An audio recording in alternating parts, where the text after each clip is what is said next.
জুলাই পদযাত্রার চতুর্থ দিনে উত্তরের ৩ জেলায় এনসিপির নেতাকর্মীরা সংস্কারের পর নির্বাচনের দাবি।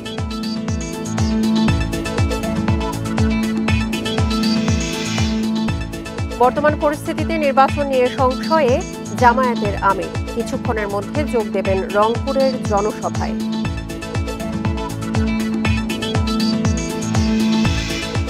মুরাদনগরের ধর্ষণকাণ্ডে মব তৈরির পেছনে 2 ভাইয়ের দ্বন্দ্ব, বার্তা পাঠায় পরিকল্পনাকারী পরাণ।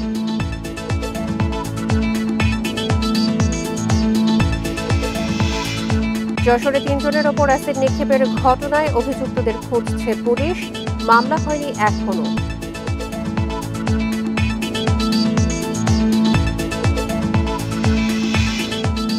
পাটগ্রাম থানায় হামলার ঘটনায় স্বেচ্ছাসেবক দল নেতাসহ গ্রেপ্তার 4, ঘটনার আলাদা তদন্ত করবে বিএনপি। স্বাগত সমগ্র বাংলাদেশের সঙ্গে আছে সংসারী মজিদ তমা। শুনছিলেন শিরোনাম, চলে যাচ্ছে পুরো খবরে। দ্রুত জুলাই ঘোষণাপত্রের প্রকাশ ও নতুন সংবিধানের মাধ্যমে নির্বাচনের দাবি জানিয়েছেন জাতীয় নাগরিক পার্টির আহ্বায়ক নাহিদ ইসলাম। দুপুরে ঠাকুরগাঁও পুরাতন বাসস্ট্যান্ড গোল চত্বরে জুলাই পদযাত্রার শুরুতে কথা বলেন তিনি। নতুন দেশ গঠনের সারা দেশে কর্মসূচি চলছে উল্লেখ করে নাহিদ বলেন, এটি এখন আর শেখ হাসিনার বাংলাদেশ নয়, এটা ছাত্র জনতার বাংলাদেশ। যে কোনো মূল্যে সীমান্ত হত্যা বন্ধ করা হবে উল্লেখ করে নাহিদ ইসলাম আরও বলেন, সীমান্তে বাংলাদেশিদের নির্বিচারে গুলি করা, হত্যা ও অবৈধভাবে পুশিং করা হচ্ছে, যা বন্ধ হওয়া উচিত। এর আগে সকালে পঞ্চগড়ে আটোয়ারী উপজেলায় জাতীয় নাগরিক পার্টি উপজেলা কার্যালয় উদ্বোধন করা হয়। বিকেলে দিনাজপুরে জনসভায় যোগ দেবেন এনসিপি নেতারা।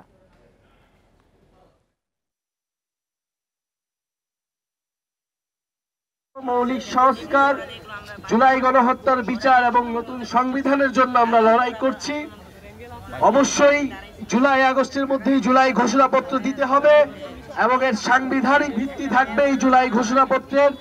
যেই কারণে আমাদের দেশের হাজারো মানুষ রক্ত দিয়েছে, জীবন দিয়েছে, আমরা তাদেরকে স্মরণ করতে চাই। গণঅভ্যুত্থানের বর্ষপূর্তিতে উত্তরাঞ্চলে জুলাই পদযাত্রার চতুর্থ দিনে দিনাজপুরে জনসভায় যোগ দেবেন এনসিপি নেতারা। এই নিয়ে আরো জানাতে দিনাজপুর থেকে যোগ দিচ্ছেন আমাদের সহকর্মী ASM আলমগীর। আলমগীর, জুলাই পদযাত্রার চতুর্থ দিনে আজকে যে দিনাজপুরের জনসভা হচ্ছে, এখানে এনসিপির নেতারা কখন নাগাদ যোগ দিবেন, এই মুহূর্তের সবশেষ তথ্য নিয়ে জানাবেন।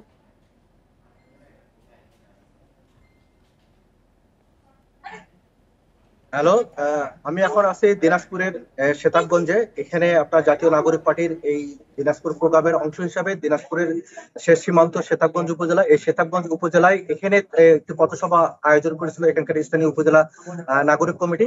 কিন্তু অনিবার্য কারণবশত তাদের যে রুট প্ল্যান ছিল সেই রুট প্ল্যানটি তারা পরিবর্তন করে অন্য পথ দিয়ে তারা ঠাকুরগাঁও পীরগঞ্জের প্রোগ্রাম শেষ করে তারা অন্য পথ দিয়ে দিনাজপুরে প্রবেশ করার কারণে এখানকার প্রোগ্রামটি স্থানীয় নেতৃবৃন্দ স্থগিত করেছেন।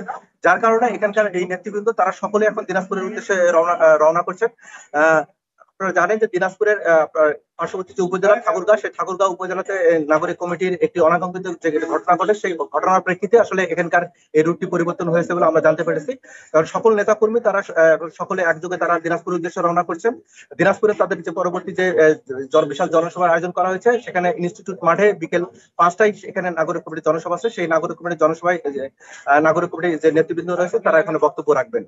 তো এখানে এই ছিল দিনাজপুরের সেতাবগঞ্জ থেকে সর্বশেষ অবস্থা। দিনাজপুরের জনসভার সবশেষ তথ্য জানাচ্ছিলেন আমাদের সহকর্মী। রংপুরে জামায়াতের সমাবেশ চলছে। প্রায় 17 বছর পর সমাবেশ ঘিরে সকাল থেকে জিলা স্কুল মাঠে জড়ো হন নেতাকর্মীরা। কিছুক্ষণের মধ্যে সেখানে বক্তব্য রাখবেন দলের আমির ডাক্তার শফিকুর রহমান এবং ATM আজহারুল ইসলাম সহ কেন্দ্রীয় ও স্থানীয় নেতারা। আগামী সংসদ নির্বাচনে বৃহত্তর রংপুরের 33টি আসনে দলকে জয়ী ও উজ্জীবিত করার পাশাপাশি পুরো বিভাগের মানুষের কাছে জামায়াতের পরিকল্পনার বিষয়ে বার্তা পৌঁছে দেওয়ার কথা জানান দলের নেতারা।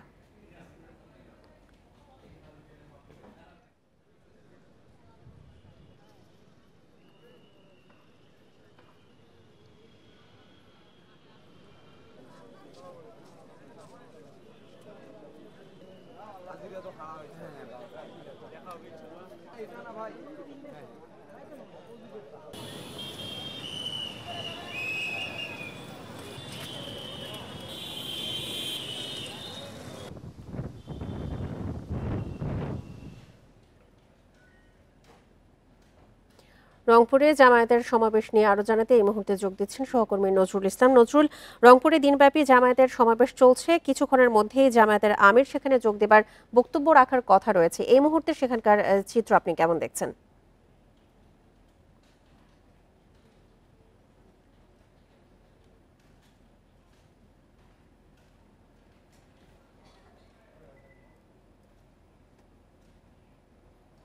নজরুল, আপনি কি শুনতে পাচ্ছেন? নজরুল, এই মুহূর্তে সেখানকার পরিস্থিতি কি অবস্থা দেখতে পাচ্ছেন আপনি?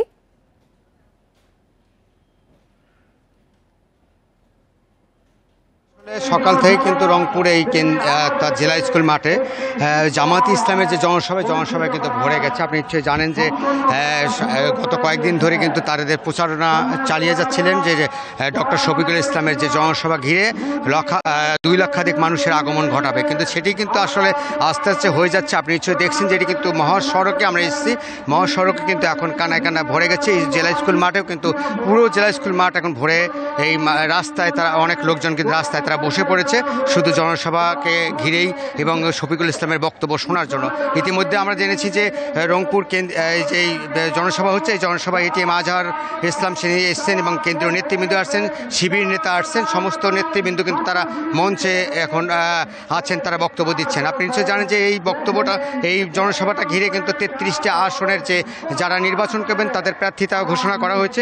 ইতিমধ্যে আমরা নাম শুনেছি, কিন্তু তারা বিভিন্ন জায়গাতে বিভিন্ন উপজেলাতে যারা নির্বাচন করবেন 33টা আসনে তাদের নাম ঘোষণা করা হয়েছে এবং তারা অনেকে আগ্রহী আছেন যে ডক্টর শফিকুল ইসলাম এসে তিনি কি মেসেজ দেবেন, তার মেসেজের অপেক্ষা এবং তার কথা শুনবেন, এটি আসলে বলছেন। আমরা দেখেছি যে বিভিন্ন জায়গায় কিন্তু নারীরাও বিভিন্ন জায়গাতে তাদেরকে স্থান করে দেওয়া হয়েছে, নারীরাও সেখানে আছেন। আপনি দেখছেন যে এটি কিন্তু এই সড়কে কিন্তু মানুষ অর্থাৎ জনসভায় যাবার জন্য তারা কিন্তু অর্থাৎ ছুটছেন, কিন্তু সেখানে যেতে পারছেন না। অর্থাৎ জনসভা মঞ্চে কিন্তু ঢোকার মতো কোনো পরিবেশ নেই, কারণ সেখানে কিন্তু লোকজন একদম ভরে গেছে। আপনি বলতে পারি যে হাজার হাজার জনতা কিন্তু আসছেন তারা এই জনসভাকে ঘিরে। তারা বলছেন যে শহীদের রক্ত অর্থাৎ রংপুরের বিভাগে যারা শহীদ হয়েছে অর্থাৎ যারা এই ছাত্র আন্দোলনে তাদের দোয়া মাগফিরাত করছেন এবং বিভিন্নভাবে তারা কিন্তু জানান দিচ্ছেন। আপনি নিশ্চয়ই জানেন যে এই জনসভাকে ঘিরে পুরো বিভাগের মানুষ কিন্তু সেখানে আসছেন, অর্থাৎ এই করা হয়েছে। এই জনসভাকে সাফল্যমণ্ডিত করার জন্য কিন্তু এই সব লাখো মানুষের কিন্তু সমাগম হয়েছেন। আপনি নিশ্চয়ই জানেন যে এই জনসভায় এখন পর্যন্ত আমরা দেখেছি যে বিভিন্ন প্রান্ত থেকে মানুষ তারা আসছেন, অর্থাৎ ছোট বাচ্চা থেকে আরম্ভ করে বিভিন্ন মানুষ কিন্তু তারা আসছেন। সেক্ষেত্রে আমরা যেটা দেখেছি যে এই মানুষগুলো তারা মেসেজ দিতে আসছেন যে এত বছর অর্থাৎ 17 বছর তারা এই জনসভা করতে পারেননি, 17 বছর পর তারা ফিরে এসছেন মাঠে এবং 17 বছর পরে তারা কিন্তু এই জনসভায় মিলিত হয়েছে। একসাথে মিলিত হওয়ার পরে তারা কিন্তু এই স্লোগান দিচ্ছেন। আপনি জানেন যে স্লোগান দিচ্ছেন, তারা স্লোগানে মুখরিত করছেন। তারা বলছেন যে আগামী নির্বাচন হবে জামাতের নির্বাচন, এই নির্বাচনে 300 আসনে তারা নির্বাচনে প্রার্থী দেবেন, 300 আসনে তারা জয়লাভ করবেন। তারা বলছেন যে জামাত সরকার গঠন করবেন, সরকার গঠন করলেই তারা ইসলামী আন্দোলন, ইসলামী কায়েম তারা। রংপুরে জামায়াতের সমাবেশ চলছে, এ নিয়ে বিস্তারিত জানাচ্ছিলেন সহকর্মী নজরুল ইসলাম। বর্তমান পরিস্থিতিতে সুষ্ঠু নির্বাচন সম্ভব কিনা তা নিয়ে সংশয় প্রকাশ করেছেন জামায়াতে ইসলামীর আমির ডাক্তার শফিকুর রহমান। দুপুরে সৈয়দপুর বিমানবন্দরে পাটগ্রাম পরিস্থিতি নিয়ে সাংবাদিকদের প্রশ্নের জবাবে একথা বলেন তিনি। এ সময়ে যে দলের কর্মীরা মবের সাথে জড়িত তাদের দলীয়ভাবে নিয়ন্ত্রণের আহ্বান জানান জামায়াতের আমির। আমাদের চোখের সামনে না, এখন দেশের এই পরিস্থিতি বিরাজ করছে, এমন পরিস্থিতিতে নির্বাচন কি নির্বাচন হবে? এই জন্য আগে নির্বাচনের পরিবেশ অবশ্যই তৈরি করতে হবে। এই পরিবেশ তৈরির জন্যই সংস্কারের প্রশ্নগুলো এসেছে। আমরা আশা করি শেরপুরে বিএনপির 31 দফা বাস্তবায়নের লক্ষ্য অবহিতকরণ ও মানবিক রাষ্ট্র গঠনের বিষয়ে আলোচনা সভা অনুষ্ঠিত হয়েছে। সকাল 11টায় ঝিনাইগাতীর আহমদনগর উচ্চ বিদ্যালয়ে কর্মশালা অনুষ্ঠিত হয়। এতে প্রধান অতিথি হিসেবে উদ্বোধনী বক্তব্য রাখেন বিএনপির কেন্দ্রীয় নির্বাহী কমিটির সদস্য ও সাবেক সংসদ সদস্য মোহাম্মদ মাহমুদুল হক রুবেল। তিনি বলেন, এই 31 দফা বাংলাদেশের ভবিষ্যতের নিরাপত্তা ও ন্যায়ের প্রতীক। তাই বিএনপির প্রতিটি নেতাকর্মীর দায়িত্ব হলো এই বার্তা ঘরে ঘরে পৌঁছে দেওয়া। কর্মশালায় উপজেলার হাতিবান্ধা, মালিঝিকান্দা ও গৌরীপুর ইউনিয়নের ওয়ার্ড পর্যায়ের নেতৃবৃন্দরা অংশগ্রহণ করেন। এবার জানাবো জুলাই অভ্যুত্থানের খবর।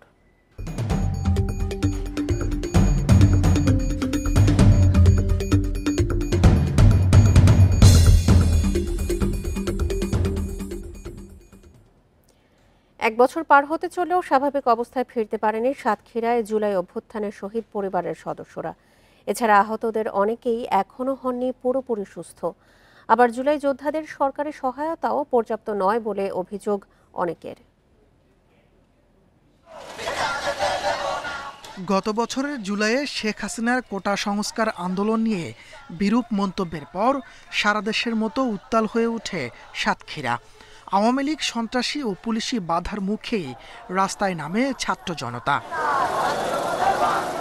ঘটনার এক বছরেও প্রিয়জনদের হারানোর ক্ষত বয়ে বেড়াচ্ছেন শহীদ পরিবারের সদস্যরা। অনেকে উপার্জনক্ষম একমাত্র ব্যক্তিকে হারিয়ে কষ্টে দিন পার করছেন। যতটুকু আর্থিক সহায়তা মিলেছে তা যথেষ্ট নয় বলে দাবি অনেকের। গুলি করলে আমার ছেলে জায়গায় পড়ে গেল, গুলি মাথার থেকে বেরোয়নি, মারা গেল। দোতলা বিল্ডিং এর থেকে এলো পাতাড়ি গুলি করি আমার সন্তান হাফেজ আনাস বিল্লাহকে জায়গায় শহীদ করে দেয়। 5 আগস্টে বিজয় মিছিলে যায়, আমার লোক আমার স্বামীকে গুলি করে নিহত করেন। আর 3টি বাচ্চা, আমি 3টি বাচ্চা নিয়ে খুব কষ্টে আছি। শহীদ পরিবারের সদস্য ও আহতদের পর্যাপ্ত সরকারি সহযোগিতার দাবি জানিয়েছেন বৈষম্য বিরোধী ছাত্র আন্দোলনের নেতারা।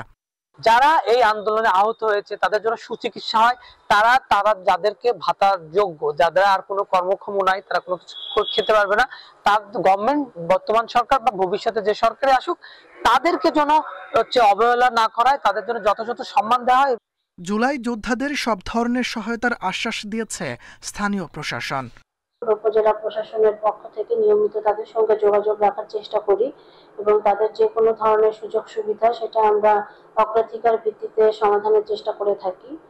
সাতক্ষীরায় জুলাই অভ্যুত্থানে গেজেটভুক্ত আহত যোদ্ধা 107 জন, শহীদ 4 জন তালিকাভুক্ত হলেও সে সংখ্যা 5। Independent news. কুমিল্লার মুরাদনগরের ধর্ষণ কাণ্ডে মব তৈরির পেছনে 2 ভাইয়ের দ্বন্দ্ব। ইমোতে বার্তা পাঠায় মূল পরিকল্পনাকারী শাহপরান। বড় ভাই ফজর আলীকে ফাঁসাতে পরিকল্পিতভাবে এই ঘটনা ঘটায় তারই ছোট ভাই শাহপরান। রাজধানীর কারওয়ান বাজারে সংবাদ সম্মেলনে এসব তথ্য জানায় র্যাব। গত 26 জুন কুমিল্লার মুরাদনগরের এক নারীকে নির্যাতনের ভিডিও ভাইরাল হয় সামাজিক যোগাযোগ মাধ্যমে। তাতে দেখা যায় একদল মানুষ ওই নারীকে মারধর করছে। এ ঘটনায় মামলা করেন ভিকটিম নারী। গ্রেপ্তার হয় নির্যাতনকারী ফজর আলী। তবে মব সৃষ্টির ঘটনা থেকে যায় অনেকটা আড়ালে। ধর্ষণকাণ্ডে মূল হোতা শাহপরানকে বৃহস্পতিবার কুমিল্লার বুড়িচক থেকে গ্রেপ্তার করে র্যাব। মবটা যারা করেছে, যারা এই সোশ্যাল মিডিয়াতে এই ভিডিওটাকে ভাইরাল করেছে, তাদের কয়েকজন ধরা পড়লো। এটার যে উস্কানিদাতা তিনি ধরা পড়েননি। একটা চৌকস অভিযানিক দল গতকাল এই শাহপরানের যে রহস্যটা সেটা আমরা জানার পর তাকে আমরা গতকাল কুমিল্লা থেকেই অ্যারেস্ট করা হয়। র্যাব জানায় ভুক্তভোগী নারীকে উত্ত্যক্ত করতেন ফজর আলী ও তার ভাই শাহপরান। এ নিয়ে 2 ভাইয়ের শুরু হয় দ্বন্দ্ব। পরে সালিশে ছোট ভাই শাহপরানকে মারধর করেন ফজর আলী। এর জেরে 26 জুন রাতে ফজর আলী যখন ওই নারীর ঘরে যান তখন ইমোতে বার্তা দিয়ে লোক জড়ো করেন শাহপরান। তাতে দেখা যায় একদল মানুষ ওই নারীকে মারধর করছে। এই ফজর আলী যে কিনা ধর্ষক হিসাবে অ্যারেস্টেড, সে এই ভিকটিমের মাকে সুদের বিনিময়ে 50,000 টাকা ধার দেয়। তো সেই ধারের টাকা আদায় করার জন্যই মাঝে মাঝে তাদের বাসায় যেত। ঘটনার দিনও তেমনি এই টাকা আদায়ের সূত্র ধরেই তিনি ওই বাসায় গিয়েছিলেন রাতের বেলা। এ ঘটনায় জড়িত বাকিদের ধরতে অভিযান চলমান বলে জানিয়েছে র্যাব। নূরে জান্নাত, ইন্ডিপেন্ডেন্ট নিউজ, ঢাকা। কুমিল্লায় ধর্ষণ সহ সারা দেশে চাঁদাবাজি, ভূমি দখল, মন্দির ভাঙচুরের প্রতিবাদে গাজীপুরে বিক্ষোভ মিছিল ও মানববন্ধন করেছেন হিন্দু মহাজোটের সদস্যরা। সকালে জেলা প্রশাসক কার্যালয়ের সামনে বাংলাদেশ জাতীয় হিন্দু মহাজোট ও ছাত্র মহাজোটের উদ্যোগে এই কর্মসূচি পালিত হয়েছে। এ সময় বক্তারা বলেন, অভিযুক্তদের দ্রুত আইনের আওতায় এনে দৃষ্টান্তমূলক শাস্তি নিশ্চিত করার পাশাপাশি সংখ্যালঘুদের অধিকার নিশ্চিতে সরকারকে সচেষ্ট হতে হবে। এ সময় সুষ্ঠু ভোটের জন্য নির্বাচন ব্যবস্থা সংস্কারের দাবিও তোলেন তারা। এর আগে জেলা প্রশাসক কার্যালয়ের সামনের রাজবাড়ী সড়কে বিক্ষোভ মিছিল করেন তারা।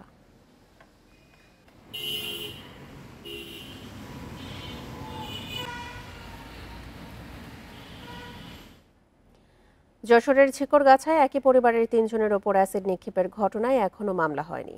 এ ঘটনায় অভিযুক্তকে আটকের চেষ্টা চালাচ্ছে পুলিশ।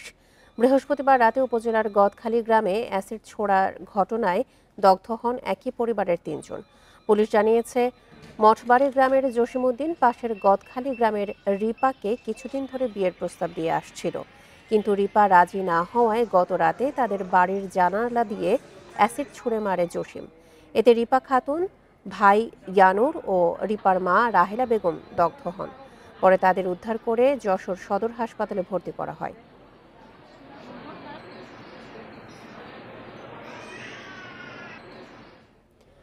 লালমনিরহাটের পাটগ্রাম থানায় হামলার ঘটনায় স্বেচ্ছাসেবক দলের নেতাসহ 4 জনকে গ্রেপ্তার করেছে পুলিশ।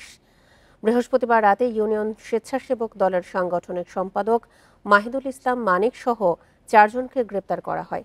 পুলিশ জানায়, সিসিটিভি ফুটেজ পর্যালোচনা করে জড়িতদের শনাক্ত করা হচ্ছে। এই ঘটনায় 27 জনের নাম উল্লেখ সহ অজ্ঞাত 300 থেকে 400 জনকে আসামি করে মামলা করা হয়। অপ্রীতিকর পরিস্থিতি এড়াতে ওই এলাকায় আজও মোতায়েন রয়েছে অতিরিক্ত আইনশৃঙ্খলা বাহিনীর সদস্য। বুধবার রাতে পাটগ্রাম থানায় হামলা চালিয়ে 2 আসামিকে ছিনিয়ে নেয় দুর্বৃত্তরা। এ সময় পুলিশ সহ আহত হয় 20 জন। এদিকে এই ঘটনায় বিএনপির কোনো নেতাকর্মী জড়িত কিনা তা খতিয়ে দেখতে তদন্ত কমিটি গঠন করা হয়েছে বলে জানান বিএনপির কেন্দ্রীয় নির্বাহী কমিটির সদস্য হাসান রাজীব প্রধান। সব সময় প্রশাসনকে সহযোগিতা করতে চাই, আমরা এই সরকারকে সহযোগিতা করতে চাই। তদন্ত হোক, যদি তদন্তে প্রমাণ পাওয়া যায় আমাদের নেতাকর্মীর বিরুদ্ধে ব্যবস্থা নিতে পারে, আমরা তাদেরকে অন করব না। কুমিল্লার মুরাদনগরে গণপিটুনিতে 2 নারী সহ একই পরিবারের 3 জন নিহতের ঘটনায় এখনও কোনো মামলা হয়নি। এদিকে গতকালের ঘটনার জেরে করইবাড়ি গ্রাম ও বাজারে থমথমে পরিস্থিতি বিরাজ করছে। অপ্রীতিকর পরিস্থিতি এড়াতে ঘটনাস্থলে অতিরিক্ত পুলিশ মোতায়েন করা রয়েছে। পুলিশ বলছে, জড়িতদের গ্রেপ্তারে অভিযান অব্যাহত রয়েছে। মামলা দায়ের প্রক্রিয়াধীন। এদিকে 3টি মরদেহ কুমিল্লার মেডিকেল কলেজের মর্গে রয়েছে। ময়নাতদন্ত শেষে মরদেহ পরিবারের কাছে হস্তান্তর করা হবে। বৃহস্পতিবার বাংলার করইবাড়ি গ্রামে মাদক ব্যবসার অভিযোগে গণপিটুনিতে 2 নারী সহ একই পরিবারের 3 জন নিহতের ঘটনা ঘটেছে। এ সময় গুরুতর আহত হন আরও একজন। তবে মাদক ব্যবসার অভিযোগ অস্বীকার করেছে নিহতদের স্বজনরা। ঘটনার বিষয়ে ভিকটিমের পরিবারের সাথে যোগাযোগ হয়েছে। তারা ঘটনার সংশ্লিষ্ট বিষয়ে এজাহার দায়ের করবে অদ্যই, এবং এজাহার দায়ের করলে আমরা মামলা রুজু করব এবং আসামি গ্রেপ্তারের জন্য অভিযান অব্যাহত আছে। অব্যবস্থাপনা ও নানা অনিয়মে দুর্ভোগের প্রতিষ্ঠানে পরিণত হয়েছে রংপুর মেডিকেল কলেজ হাসপাতাল। রোগী ও স্বজনদের অভিযোগ, নজরদারির অভাবে উত্তরাঞ্চলের সবচেয়ে বড় এই হাসপাতালটি এখন দখলদারদের দখলে। প্রতিটি জায়গায় টাকা ছাড়া মেলে না কোনো সেবা। এছাড়া নোংরা পরিবেশ দুর্ভোগ বাড়িয়েছে আরও বেশি। রংপুর মেডিকেল কলেজ হাসপাতাল আশপাশের বিভিন্ন জেলার চিকিৎসার ভরসাস্থল। তবে নানা অনিয়মে হাসপাতালটি এখন রোগীদের কাছে দুর্ভোগের স্থান। রোগী ও স্বজনদের অভিযোগ, দালালদের দৌরাত্মে প্রতি জায়গাতে হতে হয় নাজেহাল। ভর্তি থেকে শুরু করে সব জায়গাতেই দিতে হয় টাকা। আবার ভর্তি হলেও দেখা মেলে না চিকিৎসকের, পাওয়া যায় না সরকারি কোনো ওষুধও। বলে যে আমরা ম্যানেজ করে দিতে পারবো, আইসি রুম ম্যানেজ করে দিতে পারবো, তাহলে আপনাকে কিছু টাকা লাগবে, 2-3 হাজার টাকা লাগবে, 4,000-5,000 টাকা লাগবে। দেখতে আসে না, ওদের চাইতে মতন যেটা আমরা চাই সেটা পাইনি, ওরা লিখে দেয় কিনে এনে ব্যবহার করতে হয়। শুধু তাই নয়, পরিষ্কার পরিচ্ছন্নতার অভাবে পুরো হাসপাতালই হয়ে উঠেছে অস্বাস্থ্যকর। এসব বিষয়ে নজরদারি ও অব্যবস্থাপনাকে দুষছেন রোগীর স্বজনরা। বেড পাইতেছি না, তাহলে ফ্যান লাইট এগুলো তো অনেক সমস্যা আছে। বিশেষ করে আমাদের কথা হচ্ছে যে আমরা এই মেডিকেল দুর্নীতিমুক্ত আমরা চাই। অল্প কিছু টাকা দিয়ে আমি তাদেরকে ভর্তি করাইছি, এখন এতটুকু যদি আমি না দেই তাহলে তারা কোনো প্রকার অ্যালাউ করতেছে না। এর সঙ্গে আনসাররাও জড়িত। হাসপাতাল পরিচালক বলছেন, ধারণ ক্ষমতার বেশি রোগীর চিকিৎসা দিতে হিমশিম খেতে হয়। এছাড়া অনিয়মের কোনো অভিযোগ পেলে ব্যবস্থা নেওয়ার আশ্বাস দিয়েছেন তিনি। পরিষ্কার পরিচ্ছন্ন কর্মীর স্বল্পতা আছে। আমাদের সরকারি এবং আউটসোর্সিং দুইটা মিলে আমাদের যেই পরিমাণ পরিচ্ছন্ন কর্মী আছে সেটা হলো আসলে প্রয়োজনের তুলনায় খুবই কম। যে অনেক ক্ষেত্রে হয়তো বা কোনো এক শ্রেণী কিছু সুযোগ সুবিধা নেওয়ার চেষ্টা করে। তা আপনি বললেন যেহেতু আমি ব্যাপারটা দেখব যে যদি কি এরকম থাকে যে এখানে মধ্যস্থতা করছে টাকার বিনিময়, সেটা আমি অবশ্যই দেখে আমি যথেষ্ট ব্যবস্থা নিব। 1000 শয্যার রংপুর মেডিকেলে গড়ে রোগী ভর্তি থাকে 2500-এর বেশি। দালালদের দৌরাত্ম্য ও ভোগান্তি কমাতে দ্রুত কার্যকর ব্যবস্থা নেওয়ার দাবি রোগীদের। Independent news. দখলের কবলে বরগুনা পটুয়াখালীর রাখাইন জনগোষ্ঠীর শ্মশান উপাসনালয়।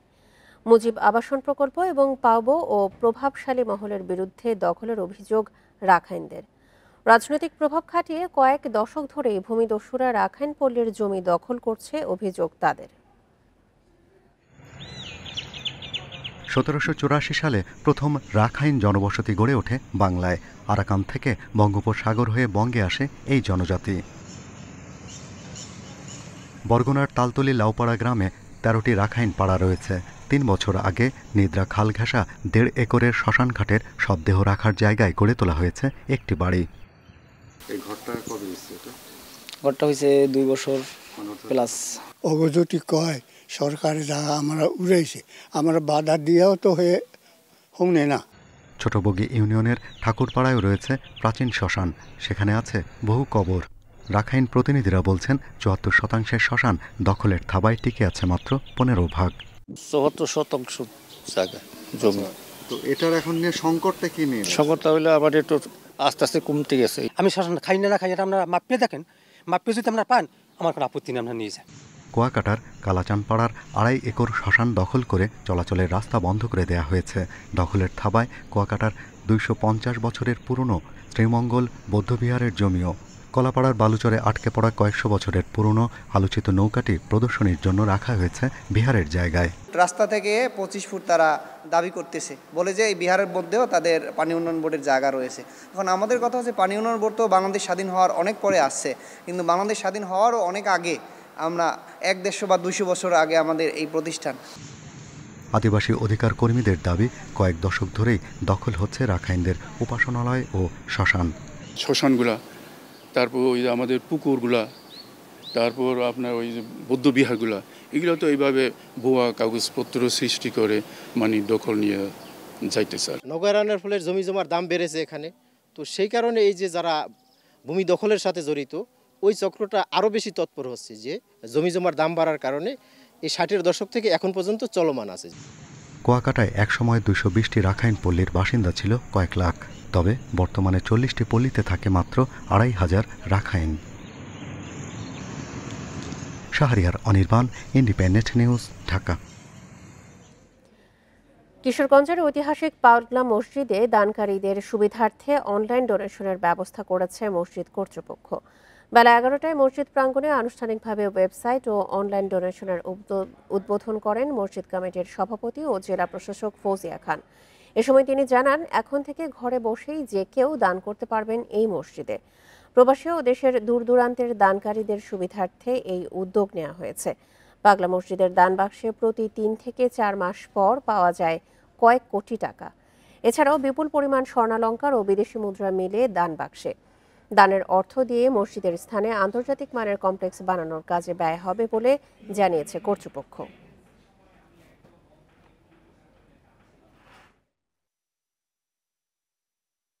যে দেশে বিদেশে যেখানেই থাকেন না কেন এই ওয়েবসাইটে গিয়ে আপনি নগদ, বিকাশ, ডেবিট, ক্রেডিট যে ধরনের কার্ডগুলো আছে তা দিয়ে আপনি আপনার সামর্থ্য অনুযায়ী যদি পাগলা মসজিদে দান করতে চান ঘরে বসেই করতে পারবেন। পাবনার সাঁথিয়ায় 2 শিশুকে ধর্ষণের অভিযোগে একজনকে গ্রেপ্তার করেছে পুলিশ। দুপুরে নিজ কার্যালয়ে সংবাদ সম্মেলনে র্যাব 12 এর কোম্পানি কমান্ডার মোহাম্মদ ইলিয়াস খান জানান, মঙ্গলবার 2 শিশুকে খাবারের প্রলোভন দেখিয়ে বাড়িতে নিয়ে ধর্ষণ করে রনি নামে এক ব্যক্তি। বাড়ি ফিরে পরিবারকে বিষয়টি জানায় 2 শিশু। এ সময় ভুক্তভোগী এক শিশুর পরিবার বাদী হয় রনির নাম উল্লেখ করে মামলা করলে অভিযানে নামে র্যাব। বৃহস্পতিবার রাতে দরিয়াপুর এলাকা থেকে তাকে গ্রেপ্তার করা হয়। অভিযুক্ত রনিকে পুলিশের কাছে হস্তান্তর করা হবে বলে জানান র্যাবের কোম্পানি কমান্ডার।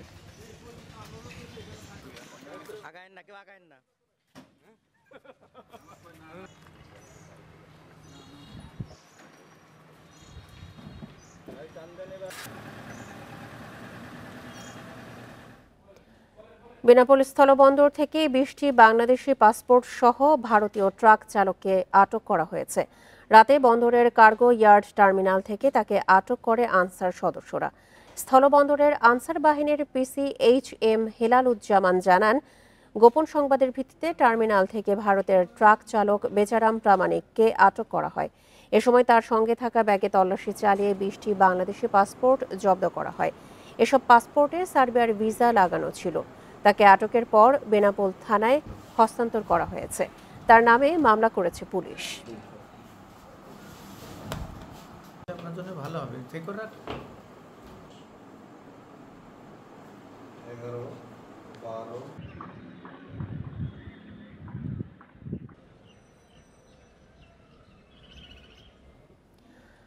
পাক ভারত উপমহাদেশের মানুষ বিক্রি, আত্মবিক্রি ও দাসখতের নিবন্ধিত দলিল উদ্ধার হয়েছে, যা কয়েকশো বছরের পুরনো, বৈচিত্র্যপূর্ণ ও কালের সাক্ষী। 1778 সালে কলকাতায় ছাপাখানা চালু হওয়ার আগে ও পরের পুরনো বাংলায় লেখা এসব দলিলের পাণ্ডুলিপি সংরক্ষণের উদ্যোগ নিয়েছে সরকার। 35 বছরের মসমাত ও তার 9 বছরের কন্যা শিশু উম্বরাকে দাস হিসেবে 40 রুপিতে শ্রী সদারাম সম্মোহনের কাছে বিক্রি করেন শ্রী ভবানী নারায়ণ পাল। 1801 সালের এই কবলা দলিলের সাক্ষী 3 জন। 1999 সালে এমফিল গবেষক ডক্টর মোস্তফা আহাদ তালুকদারকে দলিলটির কপি দেন বগুড়ার তৎকালীন জেলা রেজিস্ট্রার ওসমান গনি। 9 বছরের দৌলতকে 8 টাকায় গোলাম হিসেবে বিক্রি করেন জমিয়ত খান হাওলাদার। বেচা কেনার দলিলটি সম্পাদন হয় 1764 সালের 20 নভেম্বর। সাংবাদিক SM ইমামের উদ্ধার করা দাসখত সংক্রান্ত আরও 2টি দলিল হাতে পান কুমিল্লা কোর্টের আইনজীবী ইসহাক সিদ্দিকী। প্রথম দাসখতে উল্লেখ আছে, দেনার দায়ে 25 বছরের শেখ বিয়ানি নিজেকে ফয়েজুল্লাহর কাছে বিক্রি করেন 40 কাহান করিতে।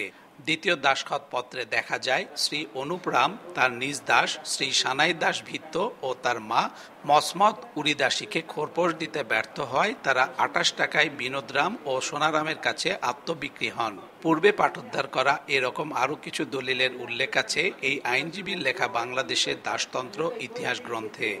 আর্যরা শুরু করেছেন ভারতীয় উপমহাদেশে যখন প্রবেশ করলেন, অনুপ্রবেশ করেছেন, তখনই এদেশের মানুষকে, ভারত উপমহাদেশের মানুষকে দাস আখ্যা দিয়ে অনুপ্রবেশ করেছিল। মানুষ বিক্রি ও দাসখতের এসব দলিল সংগ্রহ, পাঠোদ্ধার ও গবেষণার পাশাপাশি পুরনো বাংলা লিপির অনেক দলিলের পাঠোদ্ধার ও সম্পাদন করেছেন এই শিক্ষক। যখন এদেশে দাস প্রথা প্রচলিত ছিল তখন দাসখত দিত মানুষ, অর্থাৎ কেউ যদি টাকা ধার নিয়ে সেই টাকা শোধ করতে না পারত তখন তার বিনিময়ে সে নিজেকে দাস হিসাবে মালিকের কাছে ক্ষত লিখে দিত। এ ধরনের গুরুত্বপূর্ণ দলিল সংরক্ষণের উদ্যোগ নিয়েছে সরকার। এই দলিলগুলা, এই বালামগুলা স্ক্যান করে ডিজিটাল মাধ্যমে এটা সংরক্ষণ করা যেতে পারে এবং আমার জানা মতে আমাদের মন্ত্রণালয়, আইন মন্ত্রণালয় এই বিষয়ে উদ্যোগ গ্রহণ করেছে। আগে বাধ্যতামূলক না থাকলেও 1774 সালে ব্রিটিশ সরকার দাস বেচা কেনার দলিল নিবন্ধন বাধ্যতামূলক করে। সে সময় দলিলের রেজিস্ট্রেশন ফি ছিল 4 টাকা 4 আনা। Hasibur Rahman, independent news, Bogura. আর ছিল এখনকার মতো সমগ্র বাংলাদেশে। এছাড়া ইন্ডিপেন্ডেন্ট টেলিভিশনের সব খবর আরও বিস্তারিত জানতে চোখ রাখুন ফেসবুক, ইউটিউব এবং এক্সে।